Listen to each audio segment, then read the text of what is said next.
Senhor é o único digno da adoração, do nosso louvor, digno da nossa devoção. Irmãos, continuando a nossa série no livro de Ruth, capítulo 4, estamos chegando ao final da nossa aventura. Ruth, capítulo 4, do verso 1 ao verso 13. Você me emprestou? Obrigado. Ui, teve choque. Ruth, capítulo 4, de verso 1 ao verso 13, você pode abrir a sua Bíblia, seu celular, se quiser tem Bíblia em português ali atrás. Esse é um momento, a gente disse para Deus quem Deus é, e agora é o momento em que Deus fala ao nosso coração. Eu só quero trazer uma pequena reflexão antes de começarmos a respeito da palavra de Deus. Eu não sei como você tem lido a palavra, se você tem lido todos os dias, se você tem dedicado tempo a Deus. Mas eu queria que você soubesse de uma coisa: nós cremos que a Bíblia é a boca de Deus para nós. No dia que você não lê a palavra de Deus, é o dia que você está dizendo que não tem prioridade para Deus. Ao desprezarmos a palavra de Deus, nós estamos desprezando o próprio Deus. O cristão, ele tem prazer, ele se delicia em ouvir a voz do seu Senhor. A gente vê vários exemplos na Bíblia. O salmista, ele diz: o meu prazer está na lei do Senhor e nela eu medito de dia e de noite. Nós só teremos o nosso coração fortalecido quando estamos diante da sua palavra, quando lemos a sua palavra, estudamos e lemos com prazer e com amor. Então, faça isso no seu dia a dia, tenha um tempinho a sós com Deus. Senhor, esse agora é o momento, fala o meu coração, Espírito Santo, abre meu entendimento e leia a palavra, estude, anote, faça perguntas, mas isso é um privilégio para nós, termos a palavra de Deus em mãos, nos celulares, em várias versões.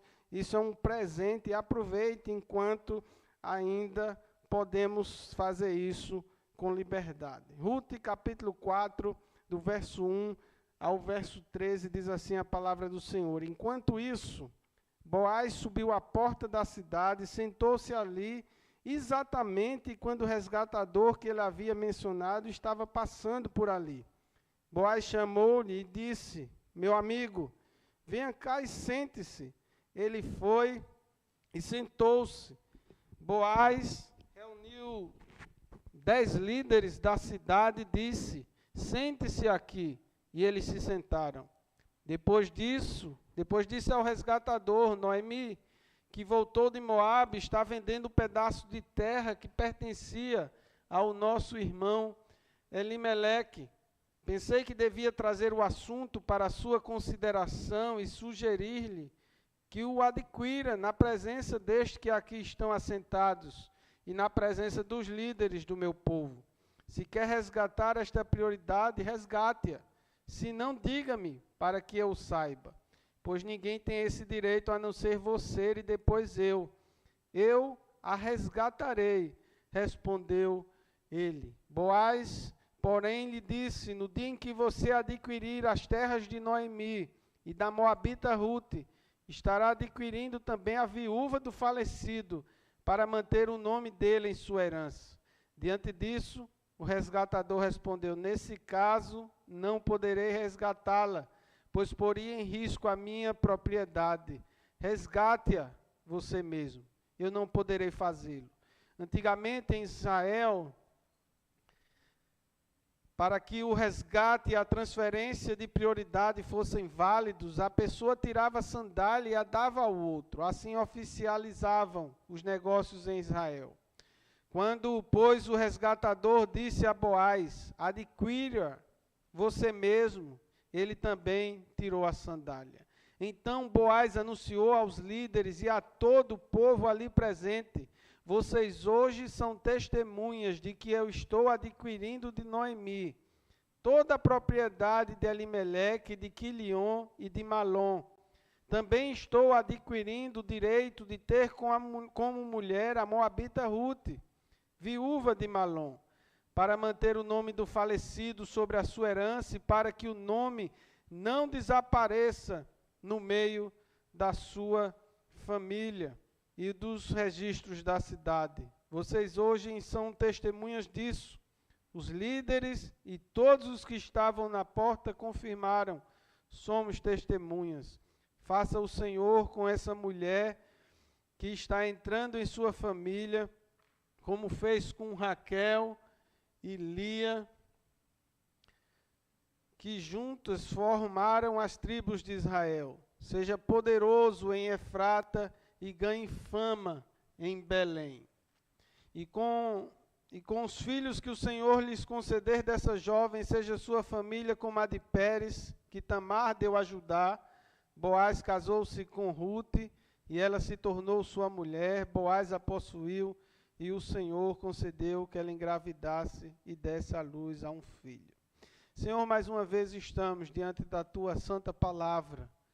Fala ao nosso coração nesse momento, abre os nossos ouvidos, o nosso entendimento, e que possamos aplicar as Tuas verdades ao nosso coração. Precisamos do Teu auxílio, que o Senhor nos auxilie nesse momento e que abra o nosso entendimento, Pai. Precisamos entender, precisamos ouvir a Tua voz. Nós clamamos em nome de Jesus. Amém. Irmãos, esse livro, ele começa com tragédias. Nós temos estudado e tem sido um momento muito prazeroso, muito abençoador. Apesar de começar com tragédias, ele termina com um final feliz.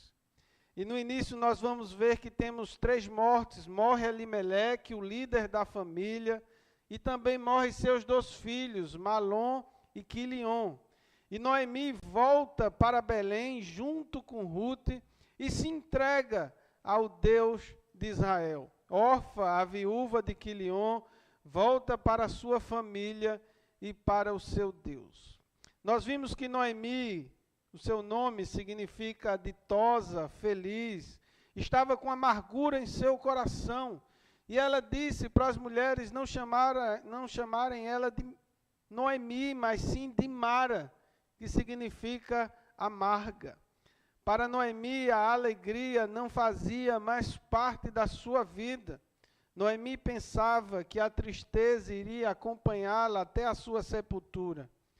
Mas Deus tem os seus planos. Tem momentos, irmãos, que nós nos sentimos sozinhos. Tem momentos que desanimamos, que dá vontade de desistir. Tem momentos que nós não temos esperança. Aí Deus sempre entra fazendo algo que anime o nosso coração, que renove as nossas forças. Enquanto Noemi pensava que Deus estava trabalhando contra ela, Deus estava na realidade trabalhando em seu favor.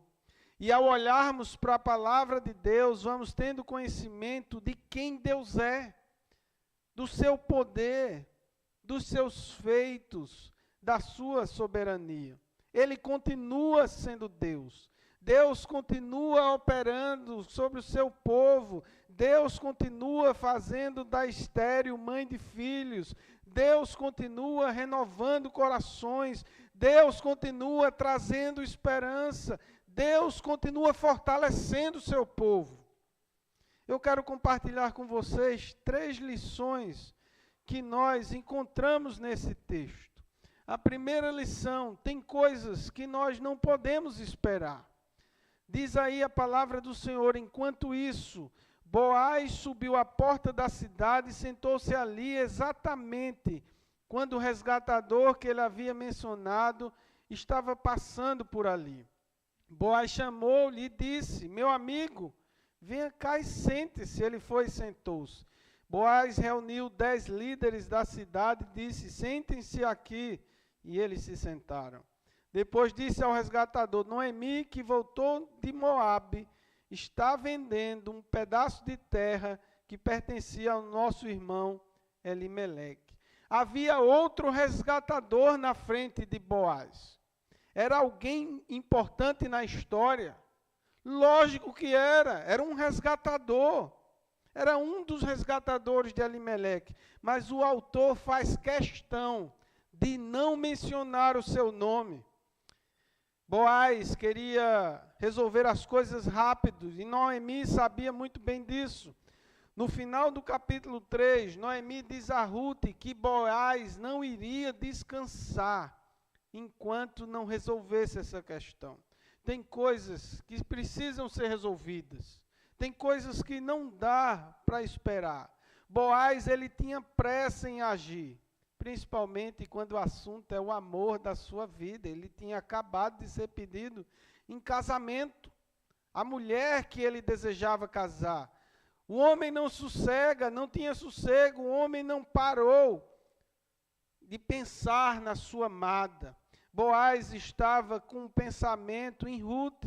Boaz queria casar com ela, mas da forma legal. Sabe, irmãos, às vezes tomamos atitudes precipitadas. E esse é um mal tremendo. Às vezes tomamos atitudes equivocadas e trazem também consequências desastrosas. Boaz, ele queria fazer a coisa certa. Ele vai ao portão da cidade, que não era apenas a entrada da cidade, mas aonde as autoridades se reuniam, onde decisões eram tomadas. Antes não tinha um prédio para resolver as questões do tribunal, mas tudo era resolvido nos portões da cidade. Jeremias, quando vai escrever Lamentações, olhando para a situação de Jerusalém, ele fica triste. Ele diz: os anciãos, os líderes, não mais estão reunidos nas portas da cidade. Nós temos visto durante a lei, durante o estudo desse livro, que nós temos a lei do levirato, que é mencionada em Deuteronômio capítulo 25. Ele diz que quando um homem morresse sem deixar filhos, o seu irmão ou parente mais próximo deveria casar-se com a viúva.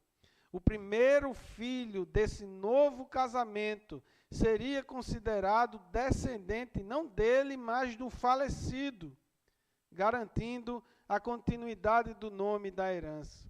O objetivo dessa lei, da lei do levirato, era fazer com que a propriedade ficasse dentro da própria família. E Boaz fala para o outro resgatador das terras. A terra era até um investimento, porque se Noemi morresse, a terra voltaria para o resgatador.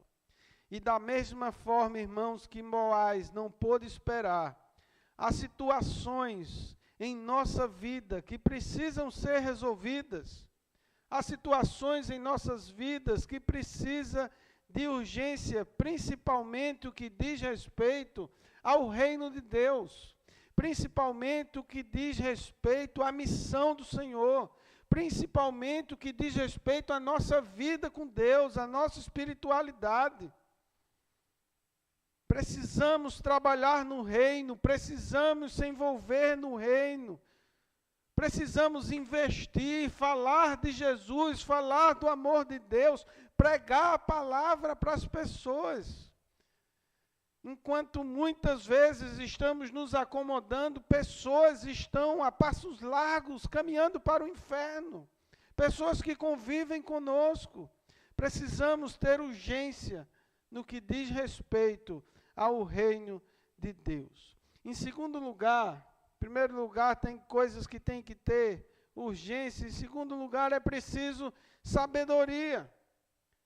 A palavra de Deus, a partir do verso 4, diz: pensei que deveria trazer o assunto para a sua consideração e sugerir-lhe que o adquira na presença destes que aqui estão sentados, na presença dos líderes do meu povo. Se quer resgatar esta prioridade, resgate-a. Se não, diga-me, para que eu o saiba. Pois ninguém tem esse direito a não ser você e depois eu. Eu a resgatarei, respondeu ele.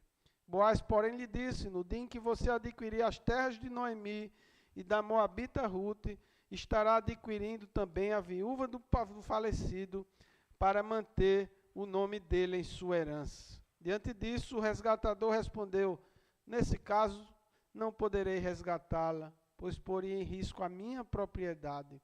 Resgate a você mesmo. Eu não poderei fazê-lo. Eu fico achando, eu acho tremendo essa atitude de Boaz. Boaz, ele não chegou para o outro resgatador e disse assim: tem uma mulher bonita, tem uma mulher sábia, entregou a vida ao Deus de Israel, uma mulher que é fiel à sua sogra. Ele não disse nada disso. Ele poderia ter dito: olha, tem uma mulher virtuosa, chegando com alegria. Ele estava pensando em Ruth. Mas além dele ter sabedoria, iniciando o assunto, Boaz não vai resolver essa situação sozinho. Chama testemunhas, convida 10 testemunhas. Esses anciãos exerciam papéis de juízes. Boaz, ele age com segurança e prudência. Percebam que Boaz em momento nenhum esconde a verdade. Boaz não omite e esconde informações. Ele não tenta subornar ninguém, não faz nada de ilegal. Boaz foi muito esperto ao abordar o assunto em 2 etapas. Vamos dividir aqui. Primeiro eu vou falar das terras. Deixa para falar de Ruth depois. Boaz foi sábio. Ele sabia que o outro resgatador gostava de terras, de posses. Por isso, Boaz vai falar primeiro do assunto de terras. A terra era até um investimento. Noemi, depois morresse, a terra voltaria para o resgatador. Boaz fala da terra que Noemi estava vendendo. E no verso 4, o outro resgatador diz: eu quero resgatar essas terras. O outro resgatador se interessa. Mas aí, depois de falar da terra, e o outro resgatador dizer que queria, Boaz fala de uma mulher, que ele tem que casar, que ele tem que resgatar a descendência do falecido. Diz o verso 5. Boaz, porém, lhe disse: no dia em que você adquirir as terras de Noemi e da Moabita Ruth, estará adquirindo também a viúva do falecido, para manter o nome dele em sua herança. Opa, o outro resgatador: assim eu não quero não. Eu não quero problema para mim. A herança não iria ser mais dele. A herança iria pertencer à descendência de Elimeleque, do menino que nasceria de Ruth. E diz o verso 6 que diante disso o resgatador respondeu: nesse caso não poderei resgatá-la, pois poria em risco a minha propriedade. Resgate-a você mesmo, eu não poderei fazê-lo. Nesse caso, irmãos, quem teria o nome em foco não seria o nome do resgatador, mas o nome do falecido Malom, que era o esposo de Ruth antes. Você percebe que era um investimento nos outros? Você percebe que esse outro resgatador parou, pensou, disse: opa, vai mexer na minha herança. Ele iria estar investindo no nome de outras pessoas. Um resgatador teria que estar interessado em ajudar e apoiar outros. Tinha que atender às necessidades de outras pessoas. Não se tratava apenas de fazer como obrigação. Se tratava também de um ato de amor. O seu patrimônio teria redução. Ele perderia terras e ainda teria que cuidar de Ruth e de Noemi. Muitas vezes queremos que o nosso nome seja destaque. Muitas vezes queremos engrandecer o nosso nome. Você tem que entender o que está acontecendo aqui. Boaz, ao casar com Ruth, a Moabita, Boaz estava cuidando da mãe do ex-marido da sua esposa. Irmãos, investir em pessoas traz consequências, muitas vezes traz prejuízos, mas como é bom investir em gente, como é bom lutar em favor de outros. Interessante que a história de Israel está ligada a pessoas que vieram de fora. Nós vimos como os moabitas eram vistos. As pessoas olhavam para as pessoas de Moabe e pensavam como surgiu esse povo. Ló, quando foge de Sodoma, depois que sua esposa vira uma estátua de sal, ele vai habitar numa cidade, vai para as cavernas com medo. Ele e suas duas filhas. A filha mais velha pensa assim: vamos embebedar o nosso pai e coabitar com ele, porque não temos ninguém para a gente casar. E fizeram isso, e essa filha teve um filho, deu o nome de Moabe, e daí veio os moabitas. E quando as pessoas falavam de Moabe, as pessoas pensavam nesse absurdo. Muitas vezes queremos destacar o nosso nome, mas é interessante que na história de Israel sempre está ligado a pessoas que vieram de fora, imigrantes, casaram, se uniram ao povo de Deus. Lia e Raquel não eram judias, mas foram tão importantes que geraram as 12 tribos de Israel. A própria história de Boaz tem a ver com imigrantes. Boaz vem de Raabe. Lembram de Raabe, a estrangeira prostituta que ajudou os espias na conquista de Jericó? Boaz é filho de Raabe, com um daqueles espias. Boaz tinha tudo para viver revoltado, mas ele foi um resgatador. Ele foi um homem que investiu em pessoas. Boaz foi um homem que buscou a Deus, teve sabedoria e se comprometeu a fazer aquilo que é certo. Então, em primeiro lugar, tem coisas que requerem urgência. Em segundo lugar, precisamos ter sabedoria.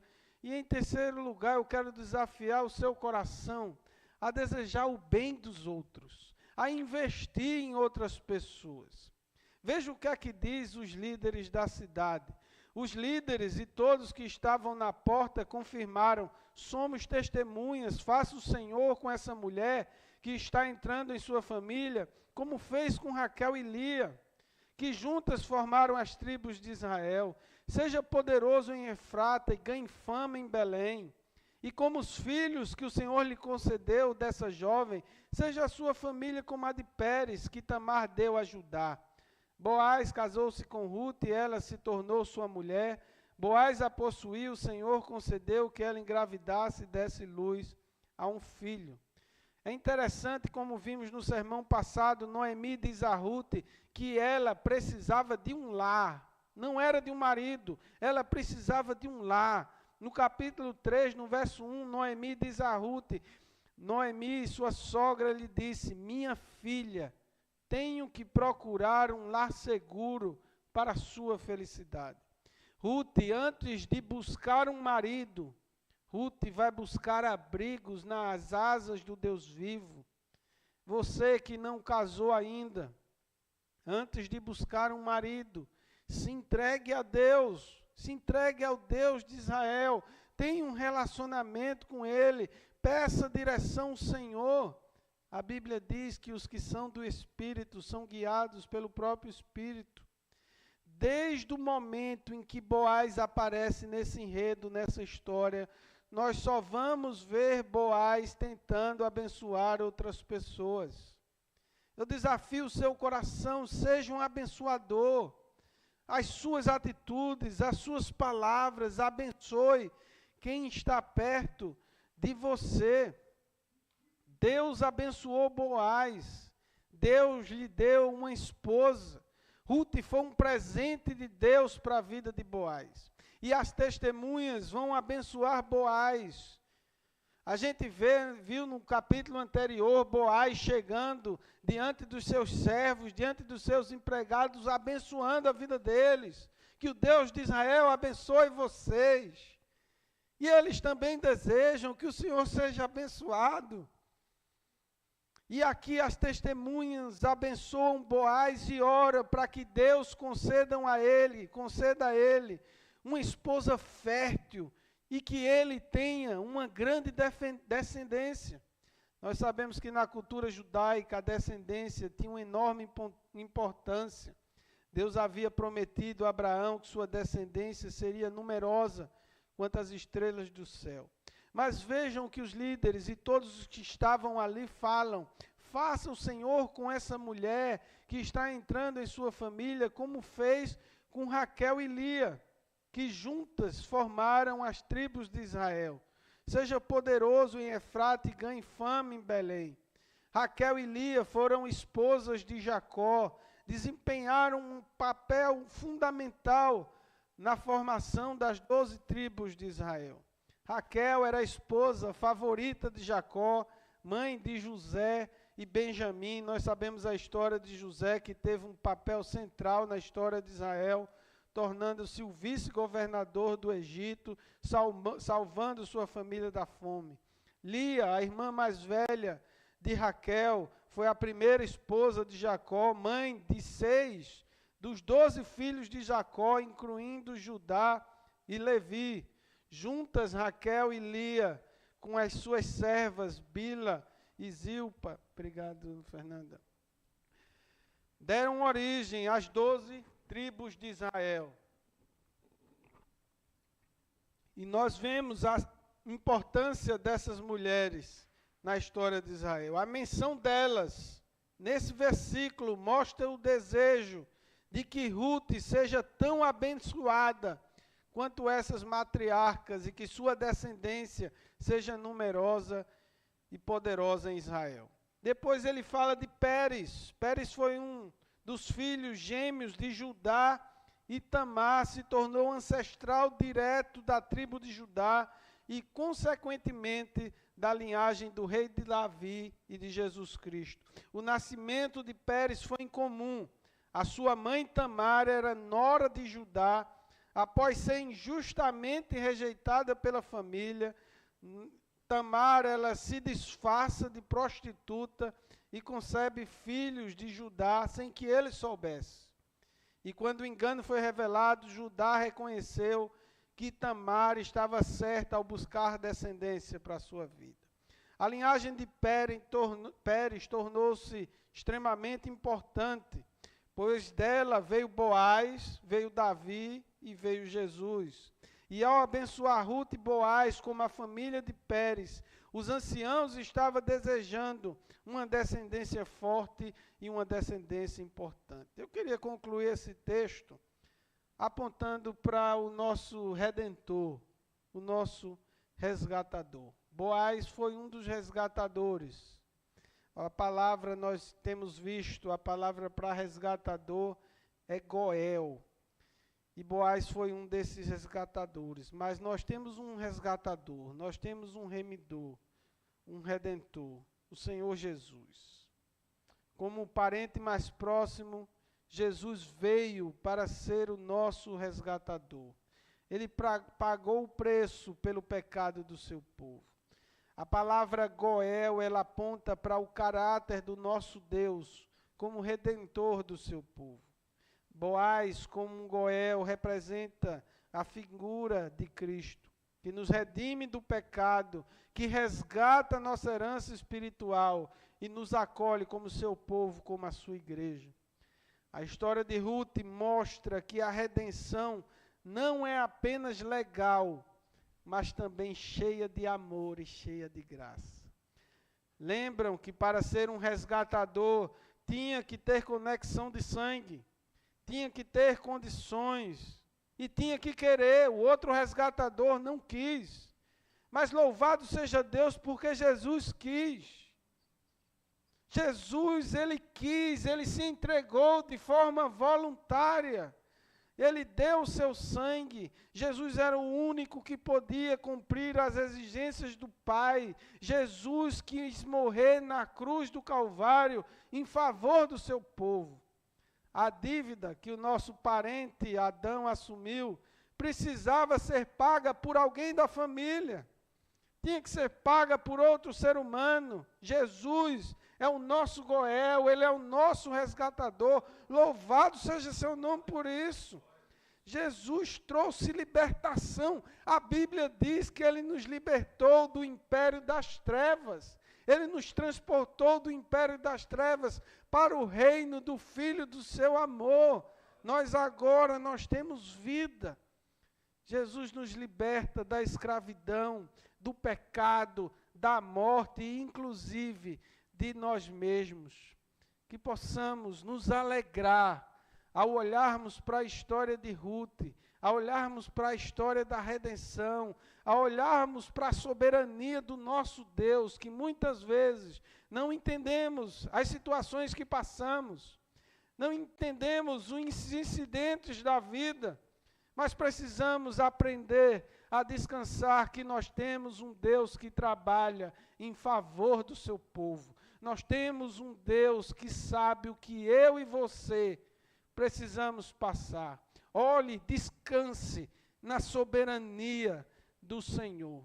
No próximo domingo, se Deus permitir, estaremos concluindo esse livro e vamos ver sobre o tema "E foram felizes para sempre". Uma tragédia, um livro que começa com tragédias. Temos um final feliz. Aquela que que queria se chamar Mara, ela diz: pode me chamar Noemi de novo, porque eu agora estou carregando o menino no colo. Deus olhou para mim, e da mesma forma que olhou para Noemi, Ele olha para mim, para a sua vida. Deus se importa conosco, independente do momento que estejamos passando. Deus, Ele se importa conosco e Ele trabalha. Isaías, ele diz que nós temos um Deus que não descansa, que não dormita, um Deus que trabalha em favor daqueles que nele esperam. Coloca a sua vida diante do Senhor, peça a Deus, veja o que precisa ser feito com urgência na sua vida, que diz respeito à sua vida espiritual, ao seu relacionamento com Deus. Tome uma posição, peça a Deus sabedoria. A Bíblia diz que quem pede sabedoria, quem quer sabedoria, peça a Deus que Ele dá. E abençoe. Veja o que você pode investir na vida de outras pessoas. Abençoe, seja um abençoador, seja um instrumento de Deus na vida dos outros.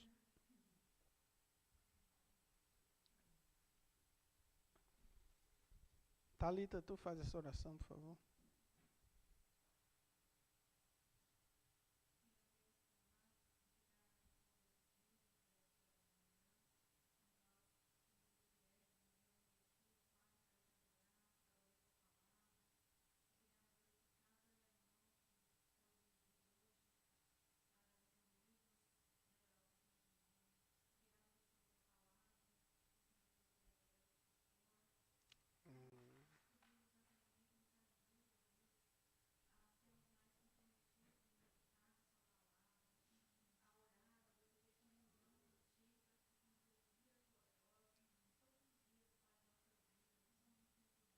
Amém.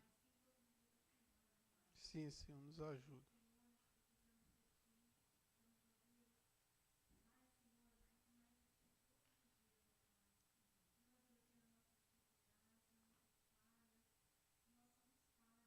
Sim, sim.